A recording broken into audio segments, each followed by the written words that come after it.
ബോബി ചെമ്മണ്ണൂരിനെ ജയിലിൽ VIP പരിഗണന നൽകിയതിൽ അന്വേഷണത്തിന് ഉത്തരവായി. ജയിൽ ആസ്ഥാനത്ത് DIG അന്വേഷിക്കും. വിശദാംശങ്ങളുമായി തിരുവനന്തപുരത്ത് നിന്ന് VS അനു ചേരുന്നു.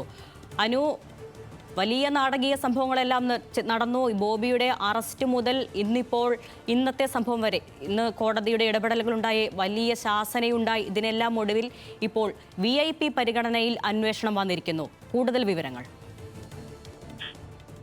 കഴിഞ്ഞ ദിവസം എറണാകുളം ജില്ലാ ജയിലിലാണ് ബോബി ചെമ്മണ്ണൂരിന് VIP പരിഗണന കിട്ടി എന്നുള്ള ഇന്റലിജൻസിന്റെ റിപ്പോർട്ട് വരുന്നത്. കാരണം ഈ ജയിലിൽ അദ്ദേഹത്തെ VIP സന്ദർശിച്ചു. മാത്രമല്ല, അദ്ദേഹത്തിന് ആ സമയത്ത് കയ്യിൽ പൈസ ഇല്ലായിരുന്നു ഫോൺ ചെയ്യുന്നതിന്. അതിനുവേണ്ടി 200 രൂപ കയ്യിൽ കൊടുത്തു എന്നും ആരോപണം ഉയർന്നിരുന്നു.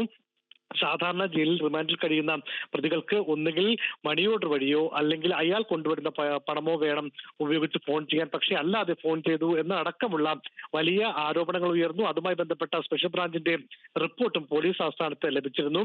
ഇതേ തുടർന്നാണ് പോലീസ് മേധാവിയായിട്ടുള്ള ബൽറാം കുമാർ ഉപാധ്യായ ഇപ്പോൾ ഈ വിഷയം അന്വേഷിക്കുന്നതിന് തിരുവനന്തപുരം ജയിൽ ആസ്ഥാനത്തെ DIG വിനോദ് കുമാറിനെ ചുമതലപ്പെടുത്തിയിരിക്കുന്നത്. വിനോദ് കുമാർ ഇതുമായി ബന്ധപ്പെട്ട എല്ലാ കാര്യങ്ങളും അന്വേഷിച്ച് ഉടൻ റിപ്പോർട്ട് നൽകണമെന്നാണ് ആവശ്യപ്പെട്ടിരിക്കുന്നത്.